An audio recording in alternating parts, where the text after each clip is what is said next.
On January 24th, 1978, just before sunrise cut across the frozen tundra of Canada's Northwest Territories, a streak of light tore through the sky, brighter than a meteor, louder than thunder, and unlike anything the people of the Arctic had ever witnessed.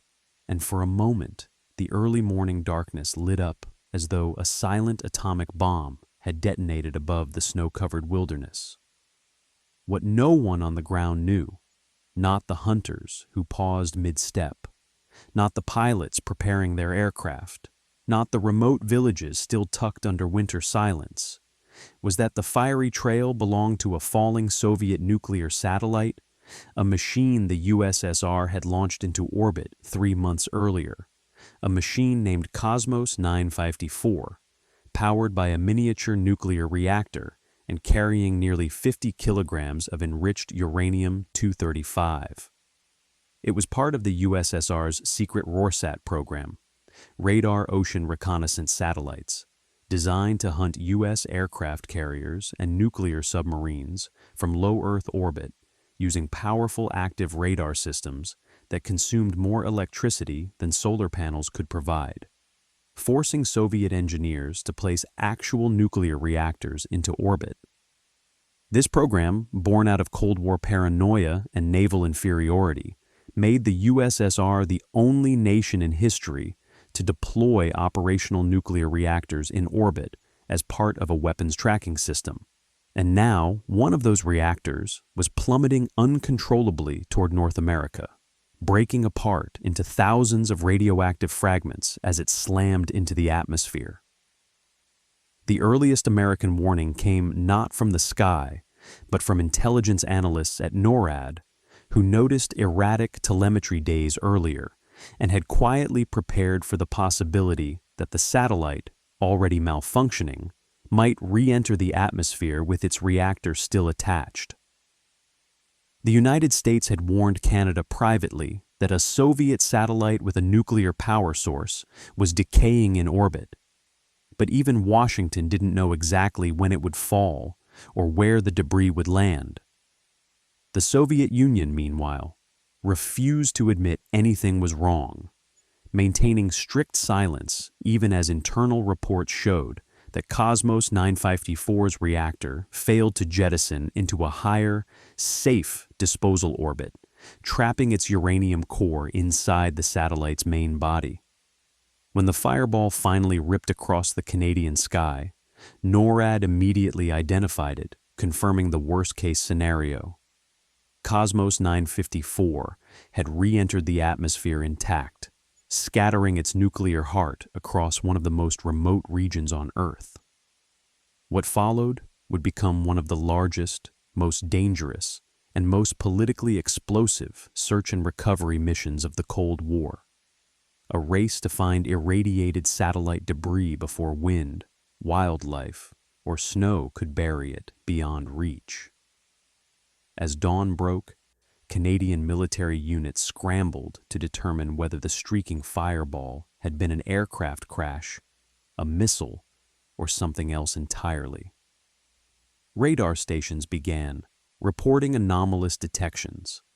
RCMP detachments received confused calls describing a line of fire, pieces falling off, and explosions in the sky.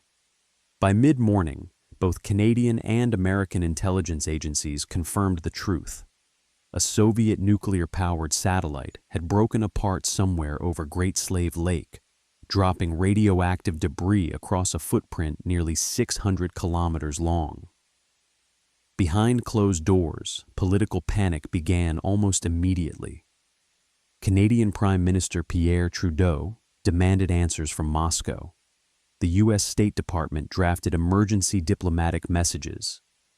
And deep inside the Pentagon, a team of nuclear contamination specialists activated a classified response plan known internally as Operation Morning Light, a joint U.S.-Canadian mission designed specifically for the scenario of a foreign nuclear satellite crashing on North American soil. Teams of scientists, radiation experts, and military personnel were deployed to Yellowknife. turning the small northern town into an improvised headquarters for one of the most unusual disaster responses in history. The first challenge was location. The region where Kosmos 954 fell was vast, an expanse of frozen lakes, boreal forests, and snowfields stretching for hundreds of miles. There were no roads, few settlements, and temperatures dropping to 40 degrees Celsius. The debris itself was even harder to track. Most pieces were smaller than a baseball, many were buried under snow, and some were emitting radiation strong enough to be lethal with only minutes of exposure. The second challenge was diplomatic. The USSR continued denying everything, even as American satellites captured infrared signatures of the breakup.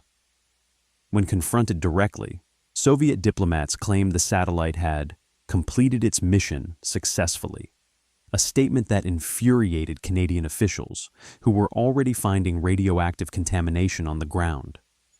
Only after overwhelming evidence emerged, and only after the story leaked to newspapers, did the USSR reluctantly admit the satellite had failed. Even then, Moscow refused to provide any useful technical details, including the composition of the reactor, the potential radiation hazards, or whether any weapon-related material was on board. As search teams began flying grid patterns over the crash area, they quickly discovered how impossible the task truly was. Most of the radioactive debris was small, dark, and blended into the rocky terrain. The snowdrifts concealed metallic fragments. Helicopter teams equipped with radiation scanners often detected spikes in gamma levels only after landing directly above contaminated material. Some debris burned holes into the snowpack from pure heat release during re-entry, leaving small circular pits that glowed faintly on Geiger counters. One piece, a chunk of reactor shielding, was so intensely radioactive that dosimeters maxed out within seconds. Canadian soldiers had to approach it wearing improvised lead protection, scoop it into a steel drum, and immediately mark it for secure containment. The danger was constant and invisible. The Cold War tension was palpable, and the global political embarrassment for the USSR was immense. Radioactive contamination spread across hunting grounds, waterways, and regions inhabited by indigenous communities who had no warning and no protective equipment. Some debris was found near commonly used travel paths. In one case, a hunter unknowingly picked up a fragment and carried it for several miles before noticing his hands burning. He required medical treatment for radiation exposure. Meanwhile, U.S. intelligence analysts aggressively studied every recovered piece, attempting to understand Soviet reactor technology. Even scraps of wiring, insulation, or metal were treated like classified treasures. Less publicly, American officials debated whether the satellite's failure could be exploited for propaganda, showcasing Soviet recklessness and technological inferiority. Canada, however, took a different stance, demanding compensation from Moscow under the 1972 International Convention on damage caused by space objects, marking the first time in history a nation attempted to hold another country financially liable for an out-of-control nuclear satellite. All the while, journalists swarmed Yellowknife, chasing rumors of radioactive space wreckage and nuclear fallout, pushing the Canadian government to reveal details they were barely able to confirm. Behind the scenes, U.S. Air Force nuclear specialists quietly took charge of the highest risk material, flying the most contaminated fragments to classified facilities for analysis. And the Soviet Union watched nervously, knowing every piece of recovered debris represented another piece of their technology ending up in American hands. Yet the truth was even darker. Kosmos 954 was not the last Soviet satellite with a nuclear reactor on board. More were already in orbit, more were malfunctioning, and more were at risk of falling. In the days following the fiery re-entry of Kosmos 954, Operation Morning Light escalated into one of the most complex nuclear recovery missions ever attempted on North American soil, forcing Canadian and American teams to work in some of the harshest winter conditions on Earth, while trying to map a contamination field so vast it exceeded the size of several European countries. And as the true scale of the disaster became clear, anger toward the Soviet Union intensified, because Moscow still refused to disclose even basic technical details about the reactor, information that could have helped save time, reduce exposure risks, and protect local communities. The Soviets insisted their spacecraft posed no unusual hazard, while Canadian radiation teams were literally pulling dangerously hot fragments of the reactor out of the snow, using long mechanical tongs to avoid lethal exposure. And the contradiction between Soviet statements and ground reality convinced many Canadian officials that the USSR was intentionally minimizing the incident to avoid global embarrassment. Meanwhile, search crews faced life-threatening conditions. Temperatures plunged so low that helicopter engines had to be kept running for hours to avoid freezing. Fuel drums became solid blocks, and exposed skin could frostbite in under a minute. Many contaminated areas were reachable only by helicopter, forcing crews to land in uncertain terrain while radiation sensors crackled violently in the headset. Every flight risked hitting invisible downdrafts or blinding ice fogs, and pilots had to hover just feet above tree lines while nuclear specialists jumped out to plant markers or dig through snow in search of radioactive debris. The sheer difficulty of the mission created an eerie atmosphere. Massive wilderness, bitter cold, and the constant knowledge that the snow underfoot might be hiding a piece of nuclear fuel hot enough to kill. As contamination maps expanded, the Canadian government quietly warned Indigenous communities not to consume certain game animals or fish until further testing could be done. Hunters in the area reported seeing scorched streaks through the treetops and charred patches along the frozen ground, evidence of debris that entered the atmosphere intact before breaking apart. Some trappers found metallic fragments fused into ice, still warm days after re-entry. Reports began coming in of sick sled dogs, unusual burns on snowmobiles, and strange metallic pieces found near cabins. Each required testing, documentation, and often emergency evacuation. The psychological toll on the region grew heavier as rumors spread that radioactive dust might have settled into snowfields destined to melt into rivers and lakes in the spring, threatening downstream water supplies. In Yellowknife, residents lined up for radiation screenings as media outlets sensationalized the incident with headlines like "Nuclear Satellite Over Canada" and "Soviet Reactor Crash. Is Our Water Safe?" The tension forced the Canadian government into the uncomfortable position of reassuring the public while simultaneously accusing the Soviet Union of endangering North American lives. Privately, Canadian officials were even angrier.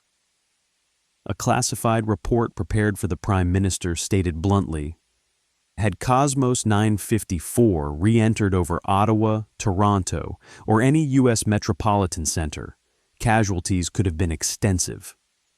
The worst-case scenario, radioactive fuel dispersing over a major city, had been avoided purely by luck and orbital timing.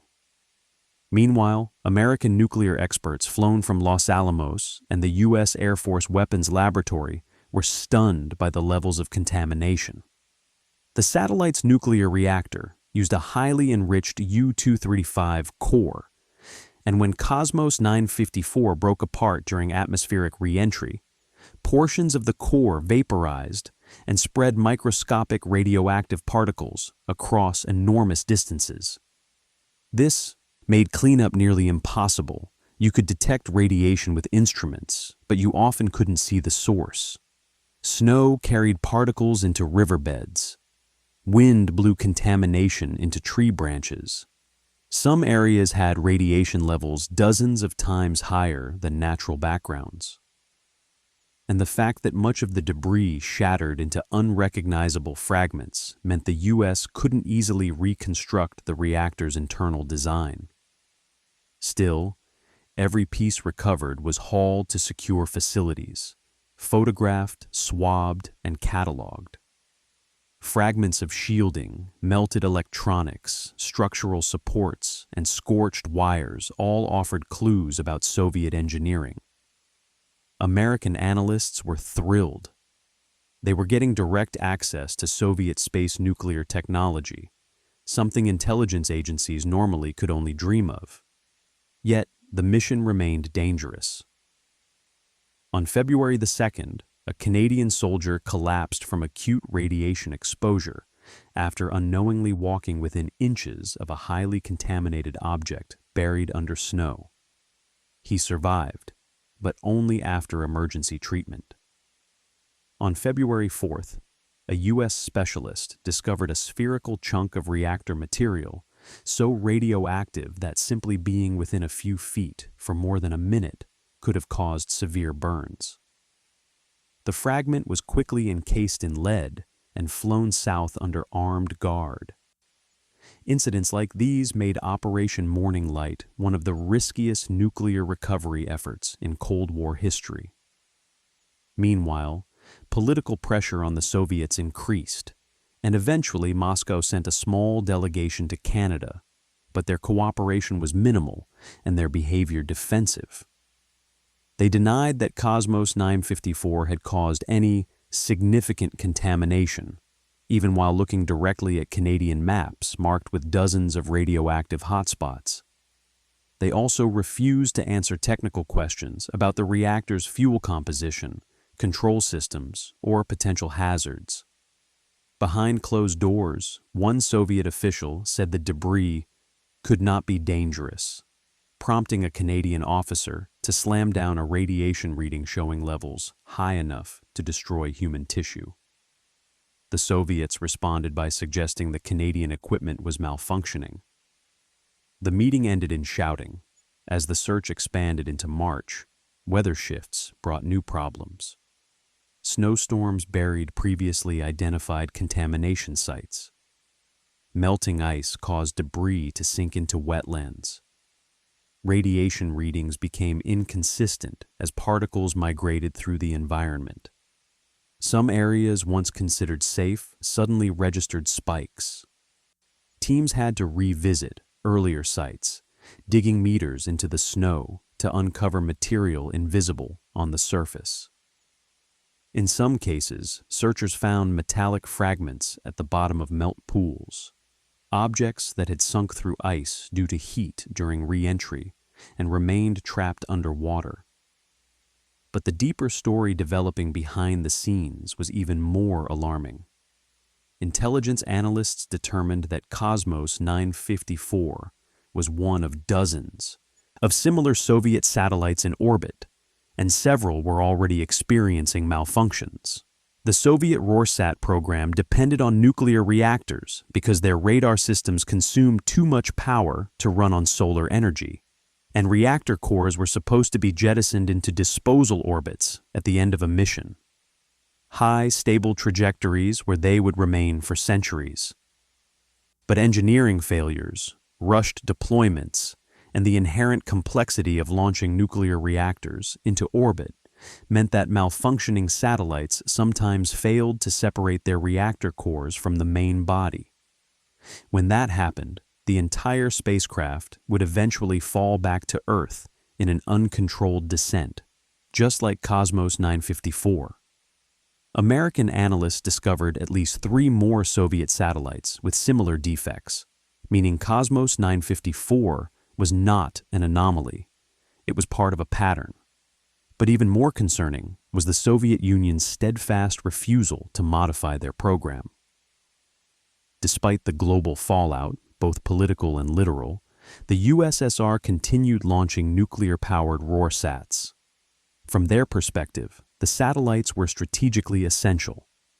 They provided real-time ocean surveillance for tracking U.S. aircraft carriers, a critical capability the Soviets lacked through other means.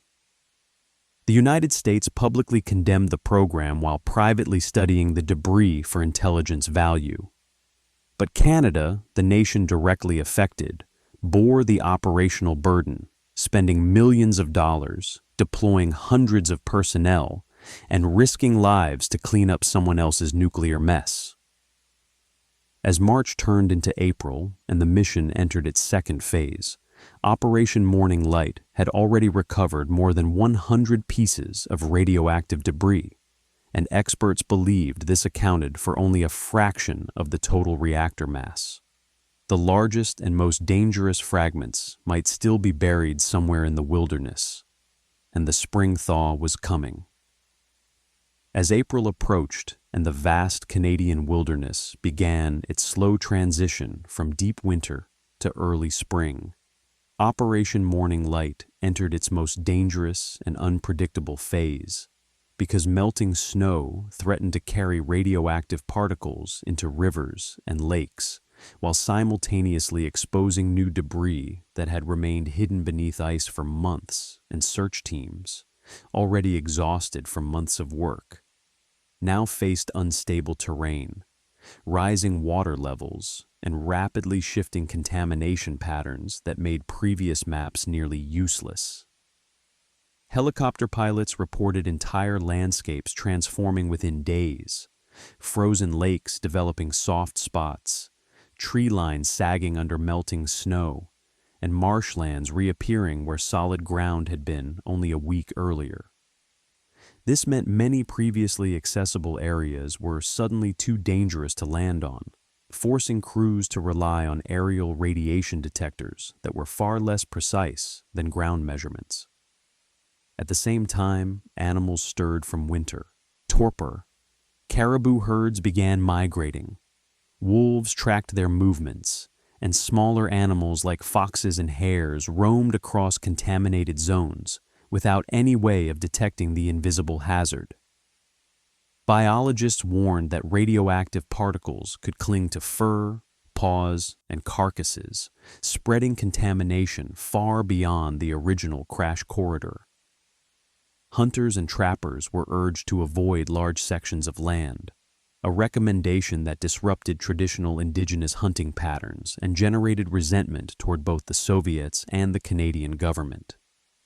Many locals felt they had been placed at risk without warning and without protection.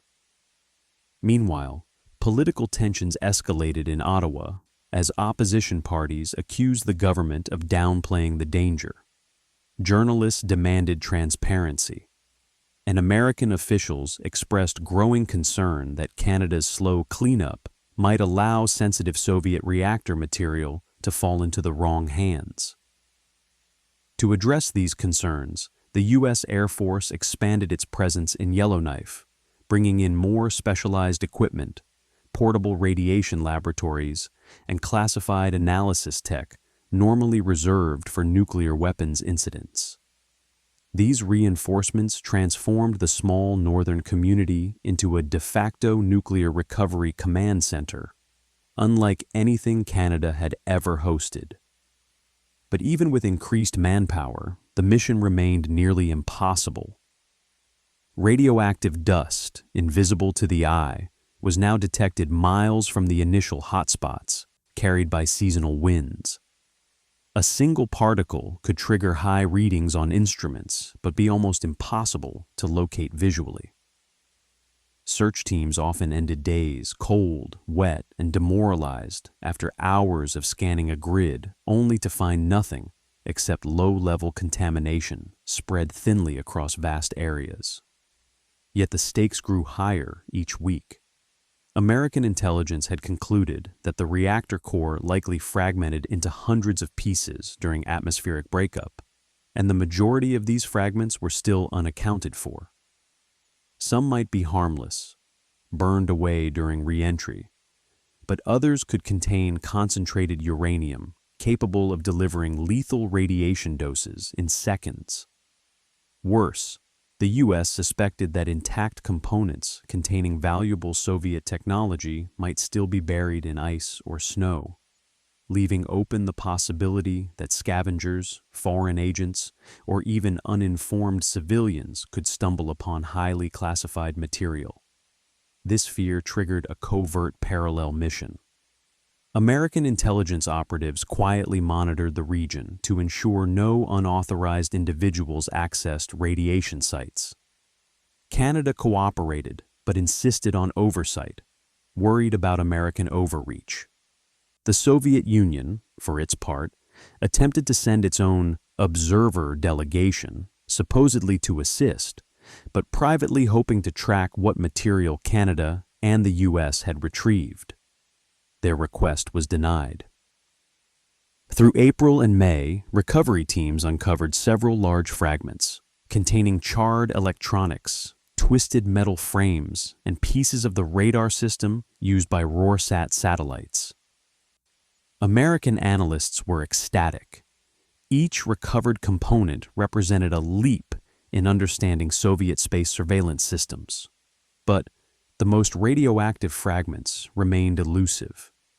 Search teams began developing new tactics, including using horseshoe-shaped snowmelt depressions as indicators of where hot fragments may have burned through ice during re-entry. Others followed migratory tracks of animals whose fur tested positive for low-level contamination, hoping to trace the particles back to the source.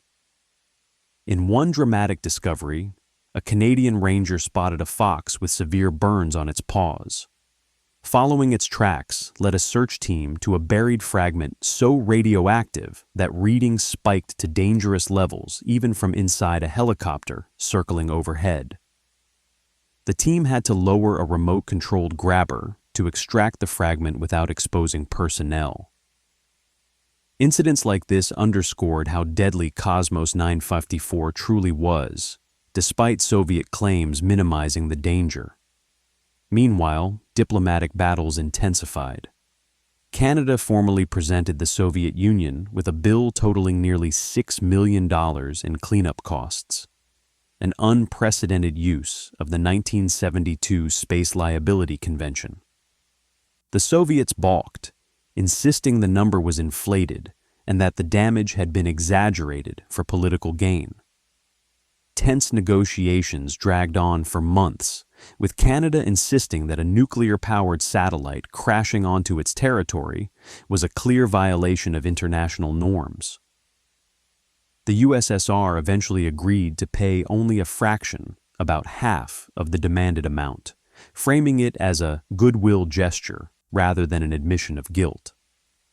Many Canadians saw this as an insult. As spring progressed, Operation Morning Light entered its final official phase. Crews fanned out across the region using specialized Soviet-designed radiation detection equipment acquired through intelligence channels, because ironically, Soviet instruments were often better calibrated for detecting Soviet fuel. One such device helped locate a cluster of fragments fused to rocks along a hillside, likely ejected sideways at high speed during atmospheric breakup. Another fragment was discovered embedded in the trunk of a black spruce tree, still warm to the touch months later. By early June, the environmental toll became impossible to ignore. Meltwater runoff from contaminated areas created small radiation spikes downstream, though none high enough to threaten large communities. Still, local indigenous groups demanded long-term health monitoring and compensation for disrupted hunting seasons. They argued that while Cold War powers played geopolitical chess, northern communities bore the consequences. Many elders expressed anger that their land had become an accidental dumping ground for foreign nuclear waste. Some saw the event as a symbolic violation of their ancestral territories. Others simply feared for their children's safety. The Canadian government faced significant pressure to assure the public that the land was safe, even as internal reports admitted the near impossibility of recovering every radioactive particle. One classified memo stated bluntly, It is likely that some contamination will remain permanently dispersed across remote regions. Meanwhile, American analysts prepared summary reports for the White House and Pentagon, describing both the technological insights gained from incident and the alarming reality that multiple other Soviet satellites contained similar reactors. A top-secret briefing noted, "Future incidents of this nature cannot be ruled out." And indeed, U.S. surveillance teams observed several RORSATs experiencing orbital irregularities, sparking internal debates about whether the USSR was losing control over parts of its space surveillance program. While Canada focused on cleanup, American policymakers worried about the geopolitical implications of repeated nuclear crashes. What if a future satellite fell over a major city? What if it landed in Allied territory? Or worse, what if a falling reactor sparked an international crisis mistaken for an attack? The Cold War was filled with near misses, miscalculations, and accidental escalations.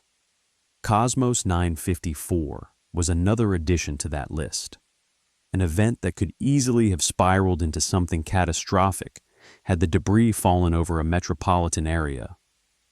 As May turned into June and the mission wound down, Operation Morning Light had recovered only about 10 to 15% of the reactor's estimated uranium mass. The rest was presumed vaporized, dispersed, or lost. But despite limited recovery, the operation was considered a partial success. No mass casualties occurred, water systems remained safe. The most lethal fragments had been removed, and crucial Soviet technology had been secured. Yet the Soviet Union never apologized, never fully cooperated, and never discontinued the program that caused the disaster.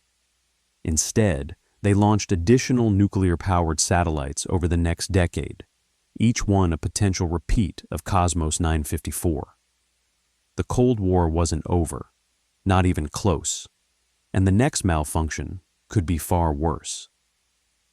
By early summer of 1978, as the last pockets of snow melted across the endless boreal expanse of the Northwest Territories, Operation Morning Light entered a grim new stage, not defined by frantic searches or high-risk extractions, but by the sobering realization that despite months of intensive effort, immense manpower, and millions of dollars spent, the majority of Kosmos 954's nuclear core remained unrecovered, scattered into microscopic particles or buried beyond practical reach across hundreds of kilometers of wilderness. And Canadian officials now face the uncomfortable truth that they could not remove every trace of contamination. The cleanup mission shifted from attempting total recovery to mitigating environmental impact and preventing human exposure, a transition that frustrated many search teams who had spent months braving lethal cold, dangerous radiation, and extreme isolation. Helicopters continued flying daily grids, but now the focus was on verifying previously marked clean zones, updating contamination maps based on spring melt flow, and ensuring that critical debris already recovered was safely transported to secure containment sites. The last major fragment, massive, dangerously radioactive, and embedded deep in permafrost, was detected only because a helicopter sensor spiked violently as it passed overhead, prompting a risky landing on unstable thawing ground. When the team finally hauled the object out using remote-operated tools, its radiation output was so high that even a few seconds of unshielded exposure could have caused severe burns.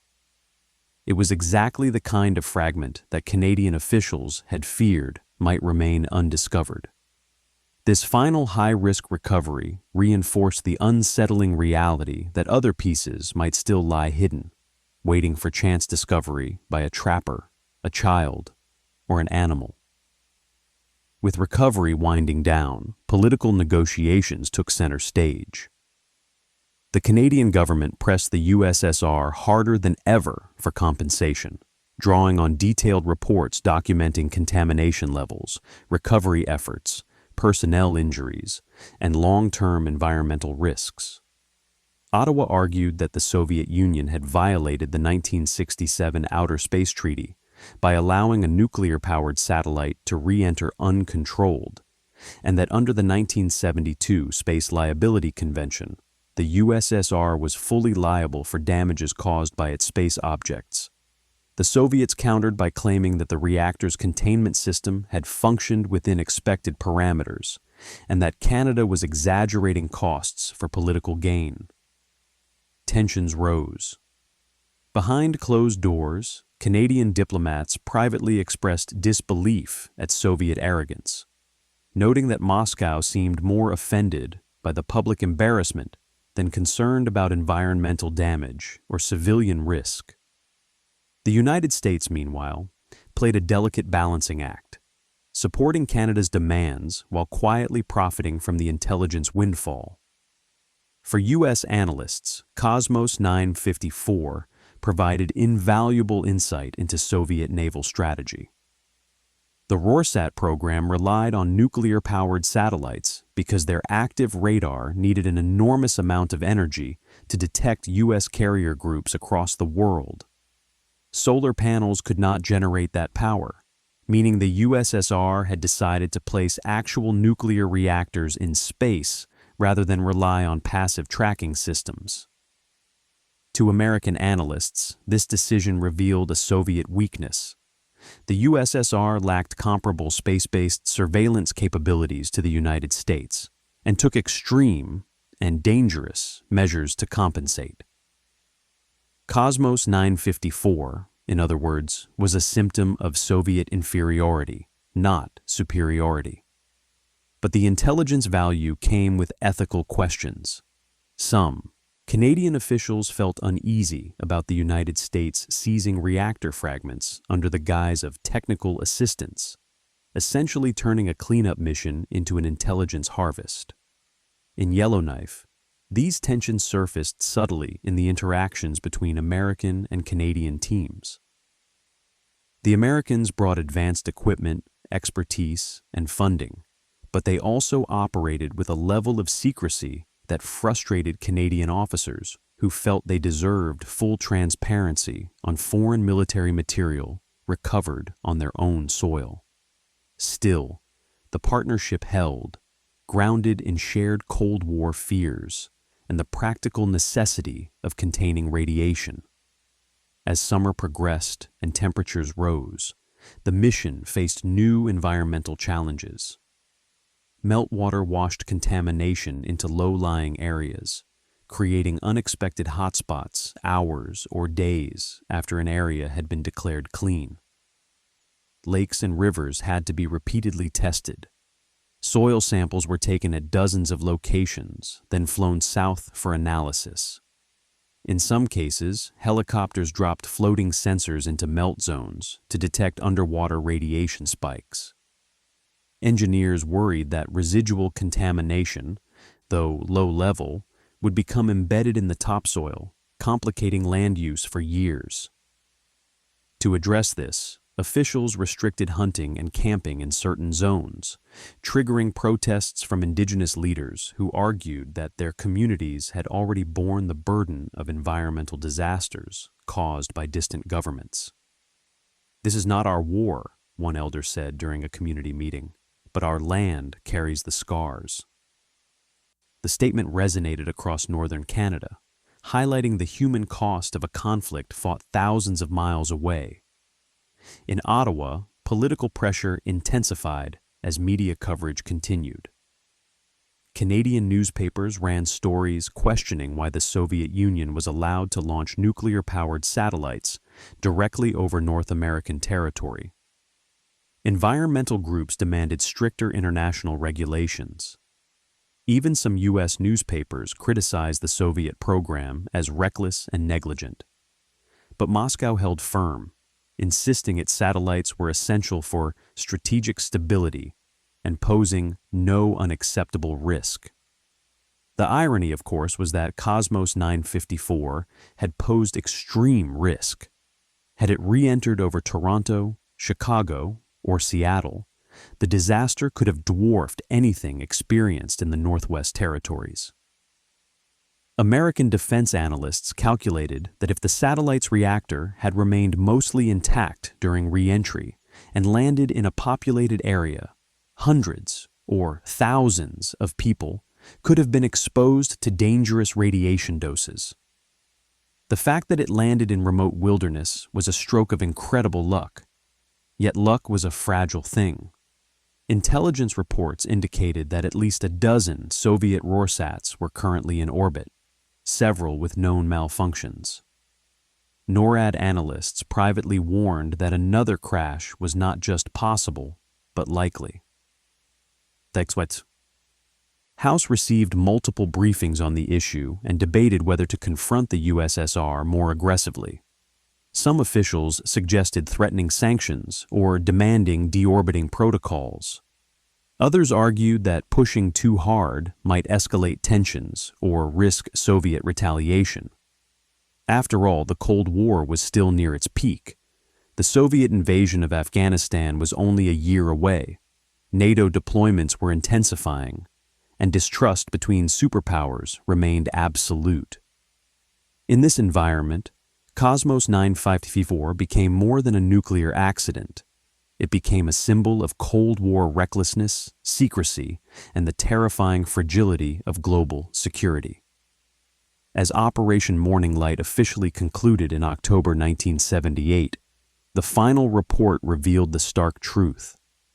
Out of an estimated 50 kilograms of highly enriched uranium, only a small percentage had been recovered. The rest was either vaporized during re-entry or scattered across the wilderness. Radiation levels in the region had fallen to near background levels, but localized hotspots persisted. Canada declared the area secure but not pristine, acknowledging that microscopic contamination would likely remain for decades. The mission had cost Canada and the United States millions of dollars, exposed personnel to significant radiation risk, strained diplomatic relations, and forever changed how nations viewed the dangers of nuclear-powered satellites. The Soviet Union, under international pressure, paid Canada only $3 million of the $6 million demanded, half the cost, claiming the payment was voluntary and refusing any acknowledgement of responsibility. For Canada, the incident left a lingering bitterness. For the United States, it left a trove of intelligence. For the Soviet Union, it left embarrassment and a quiet determination to improve their reactor technology. But for the people of the Northwest Territories, indigenous families, trappers, pilots, and wildlife officers, it left something deeper, a reminder that the superpowers, locked in a geopolitical struggle far removed from their lands, could still reach into their world and leave behind invisible dangers. Yet the story was not over, because by the early 1980s, Soviet engineers began experimenting with a new generation of nuclear-powered satellites, and American satellites detected another RORSAT behaving erratically. The possibility of another Kosmos 954 loomed over North America like an unspoken threat, and in intelligence circles, one chilling question remained. What if next time it fell on a city? As the world moved into the early 1980s, the memory of Kosmos 954 lingered like radioactive dust, subtle, long-lasting, and impossible to ignore. And although Operation Morning Light had formally concluded, its consequences continued unfolding across diplomatic corridors, intelligence offices, and scientific institutions on both sides of the Cold War divide, because the incident had exposed not only the hazards of nuclear-powered satellites, but also the deeper vulnerabilities, ambiguities, and mistrust that defined the space race between the superpowers. In Canada, officials quietly monitored the crash region year after year, testing soil, water, wildlife, and vegetation for lingering contamination. Although the majority of radiation had decayed or dispersed to safe levels, trace amounts persisted, detectable only with sensitive instruments, but symbolically significant. A physical reminder that even remote, untouched landscapes could be dragged into Cold War crossfire without warning. Indigenous communities repeatedly petitioned the government for long-term health studies, arguing that their cultural ties to the land required assurances that traditional food sources were safe. Many elders recalled how trappers had unknowingly crossed contaminated zones during the winter of 1978, leaving them with lingering unease. Scientists found no widespread health risk, but uncertainty remained. Radiation exposure at microscopic levels is notoriously difficult to quantify. Meanwhile, international legal experts dissected the event, calling it a landmark in the application of the Space Liability Convention, and universities began teaching Kosmos 954 as a precedent-setting case in space law.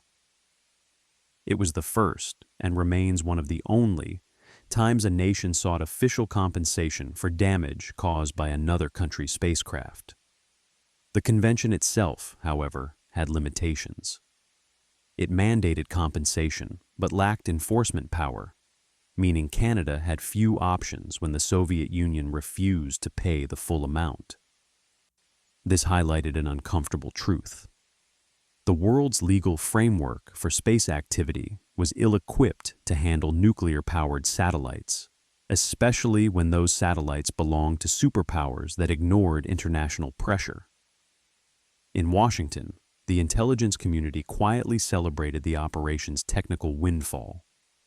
Analysts at Los Alamos and the CIA's Directorate of Science and Technology spent years dissecting recovered fragments, reverse engineering reactor shielding, evaluating radar components, and reconstructing circuit layouts.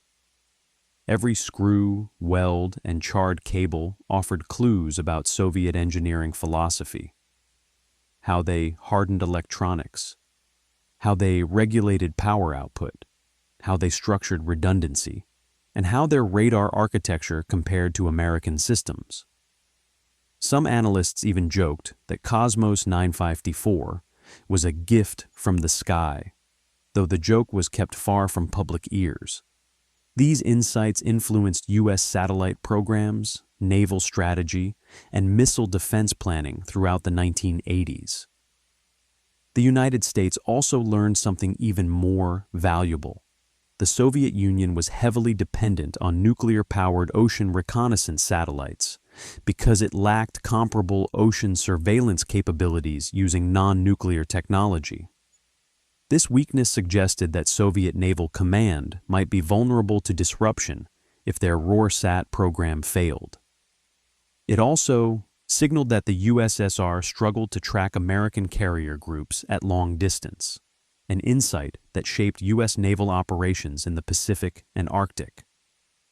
But intelligence analysts were equally alarmed by what they learned. The Soviet reactors used a core ejection system to send spent nuclear fuel into very high disposal orbits, trajectories above 800 kilometers where debris would remain for centuries. But the system was prone to failure. At least 1/3 of the reactor cores in the RORSAT program had malfunctioned. Some failed to eject. Some ejected into lower than intended orbits. One even released radioactive material in space.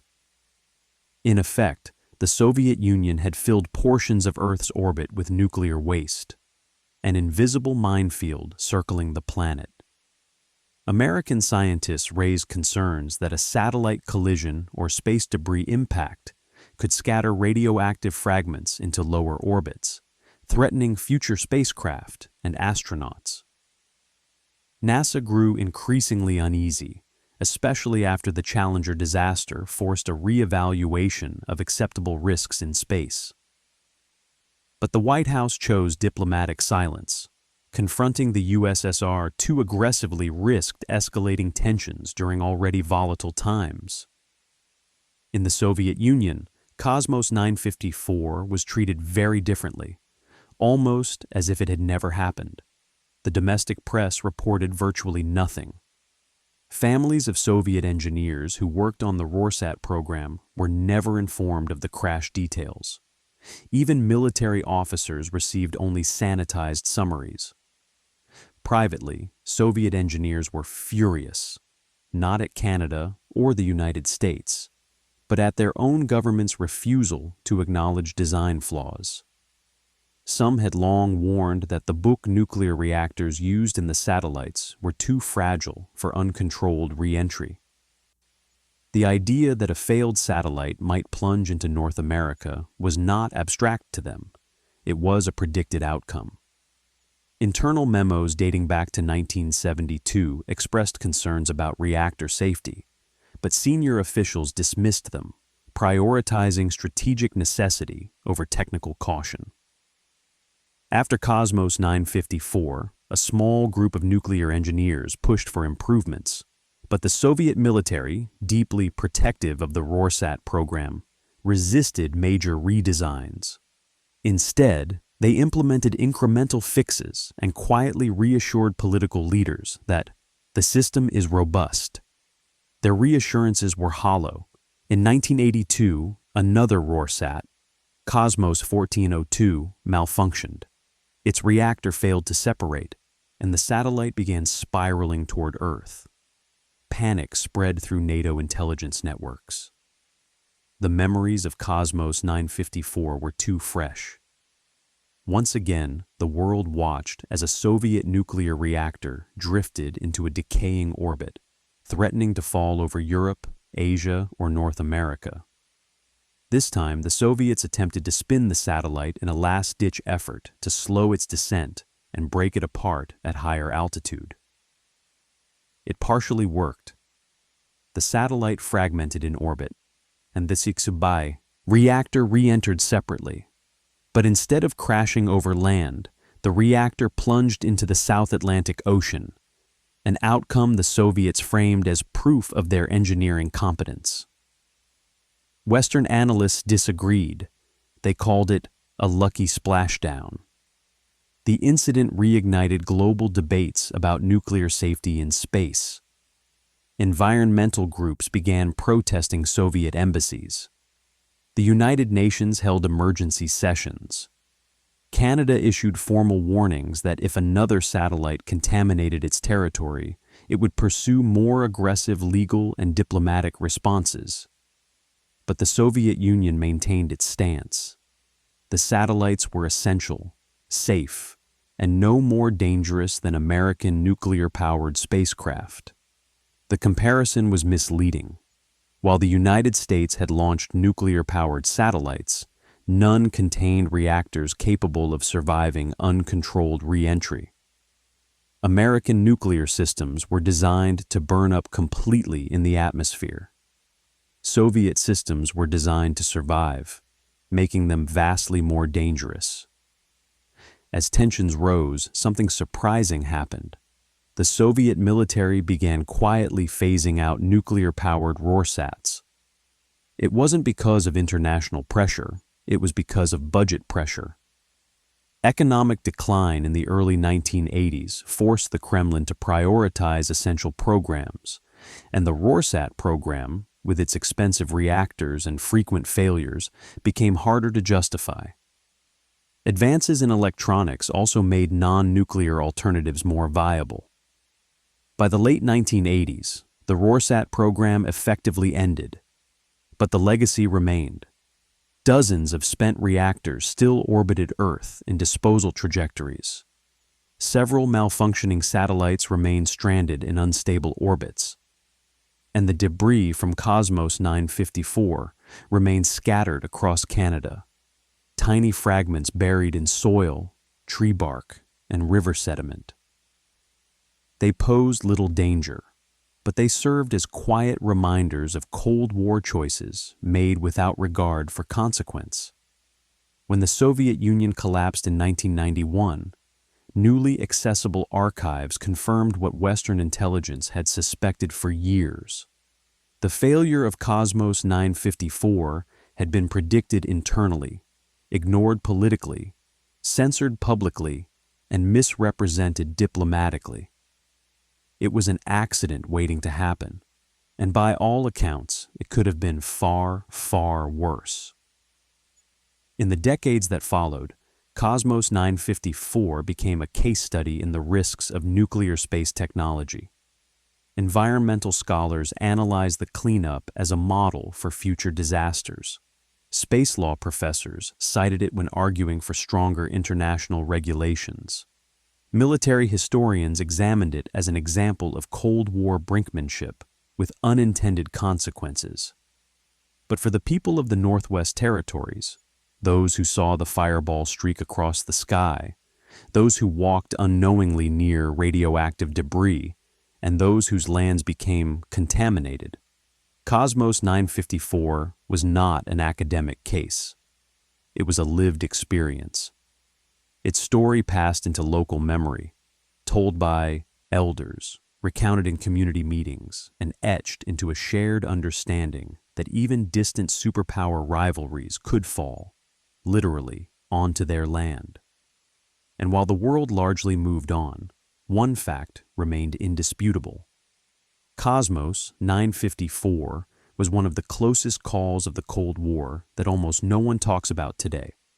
And the final reckoning for the disaster, scientific, political, and historical, was still being written. By the time the 21st century arrived, Kosmos 954 had transitioned from an urgent crisis into a historical artifact, yet its legacy remained potent, influencing everything from international space policy to northern indigenous land rights, and serving as a stark reminder of how Cold War competition extended into every corner of the planet, including the most remote places where few imagined geopolitics could reach.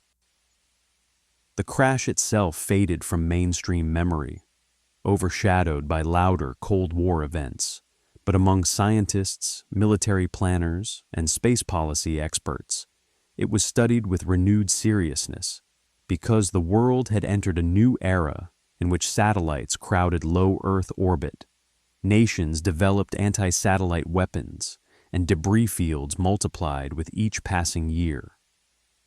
The dangers posed by nuclear-powered spacecraft suddenly felt familiar again, and Kosmos 954 became a cautionary tale for a new generation, a warning that technology rushed into service for strategic gain could backfire catastrophically. Canada continued monitoring the region long after Operation Morning Light ended, quietly collecting water samples and conducting environmental surveys.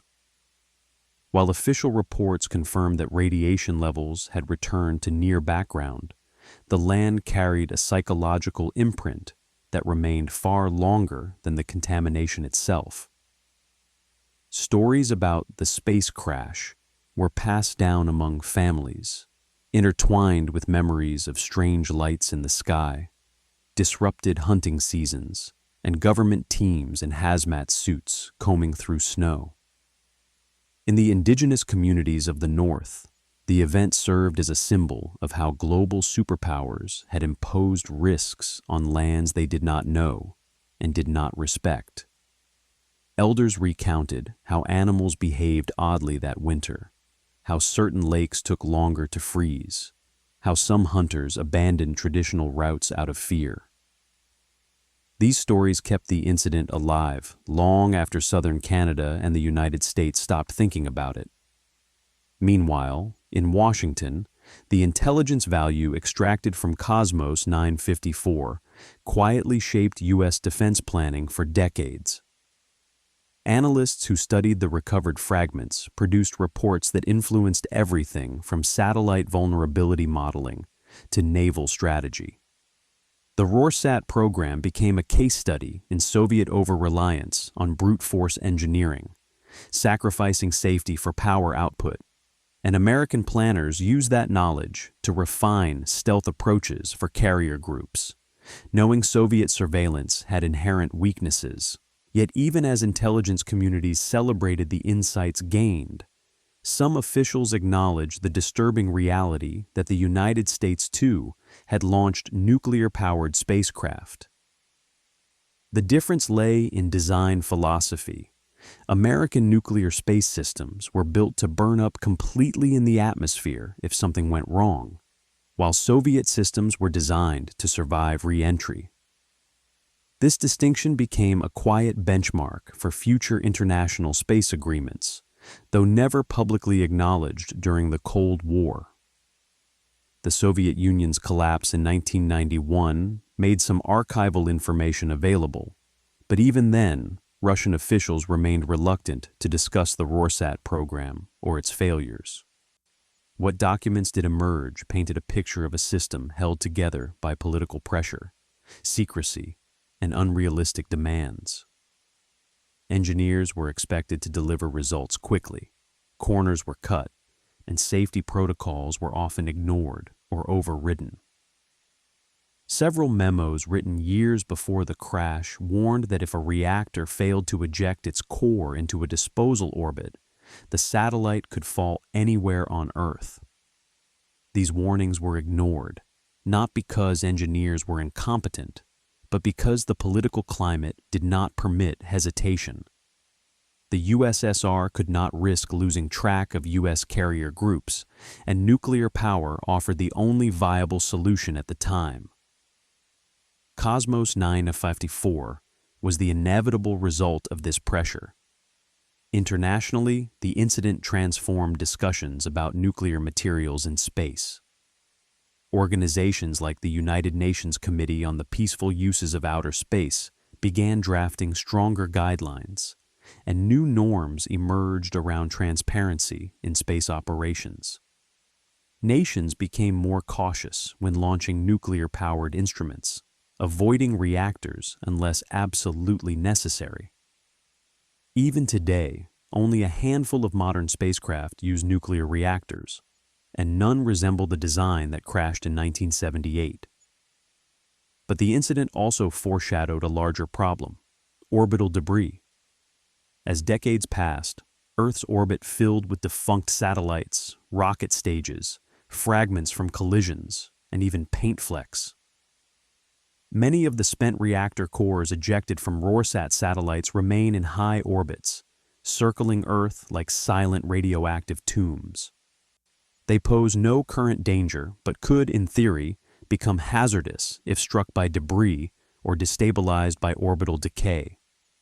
This scenario, once unthinkable, became a serious concern as more nations launched satellites and anti-satellite weapon tests created additional debris clouds.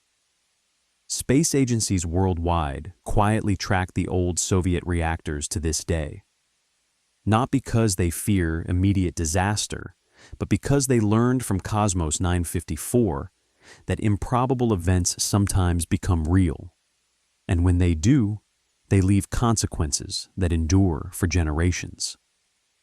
In Canada, the largest legacy of the crash was not radiation, intelligence gains, or diplomatic disputes, but the strengthened resolve to assert sovereignty and environmental protection in the North. The incident exposed how vulnerable the region was to global events and how unprepared governments were for nuclear emergencies. In response, Canada expanded northern infrastructure, improved communication networks, and created contingency plans for future incidents, radiological or otherwise. Indigenous communities, long ignored in federal planning, began demanding a seat at the table in environmental management. And while progress was slow, Kosmos 954 became part of the case for increased local authority and long-term monitoring. In the Soviet Union, later Russia, the story took on a different meaning. Engineers who worked on the RORSAT program rarely spoke publicly, but those who did expressed frustration and regret. Some described Kosmos 954 as a stain on Soviet engineering pride. Others framed it as an inevitable consequence of geopolitical pressure, a system designed to meet strategic needs at any cost. For the Russian military, the crash remained a sensitive subject. Even today, Russian officials rarely acknowledge the incident in detail, preferring to describe it as an unfortunate anomaly. But internal documents that surfaced after the Cold War told a harsher story. Soviet leadership had been fully aware of reactor vulnerabilities and had decided the strategic benefit outweighed the risks. And for a time, they were wrong. As the decades passed, the crash site re-entered public discussion whenever other space-related incidents occurred. When Space Shuttle Columbia disintegrated in 2003, news outlets referenced Kosmos 954.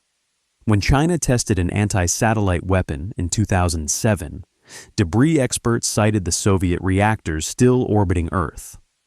When SpaceX and other companies began launching thousands of satellites, alarmed scientists pointed to Kosmos 954 as a reminder that space infrastructure carries risks far beyond orbit.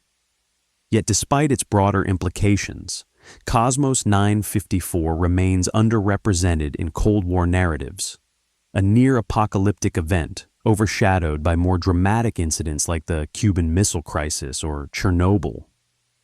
But to those who study space security, nuclear safety, or Arctic history, the crash stands as a defining moment. The first time the Cold War literally fell out of the sky and landed on innocent land. The story of Kosmos 954 is ultimately a story of fragility, of fragile technology pushed beyond its limits, of fragile diplomacy tested by disaster, and of fragile landscapes forced to absorb the fallout of distant decisions. But it is also a story of resilience. Canadian soldiers, scientists, and indigenous community members braved lethal cold and radiation to contain the danger. American analysts turned the crisis into knowledge that shaped future safety standards. And the land itself, though scarred, endured. Today, the crash corridor stretches across the Northwest Territories as a quiet testament to a forgotten Cold War emergency. The trees have grown back. Snow covers the land each winter. Animals roam freely. Radiation levels have fallen so low that only sensitive instruments can detect traces of what happened. But the story remains written in the memories of those who lived through it, in the classified reports of those who studied it, and in the global space policies shaped by its consequences. Kosmos 954 may not be as widely known as other Cold War crises, but it stands among them as one of the strangest and most revealing. An accident that illuminated the hidden dangers of nuclear competition, the arrogance of secrecy, and the sobering truth that when superpowers play with dangerous tools in orbit, it is often ordinary people on Earth who bear the cost. And somewhere beneath the northern sky, in soil and water and scattered fragments buried deep in the land, the last traces of Kosmos 954 remain, silent reminders of the day the Cold War fell from space, and the world realized just how thin the line was between strategy and catastrophe.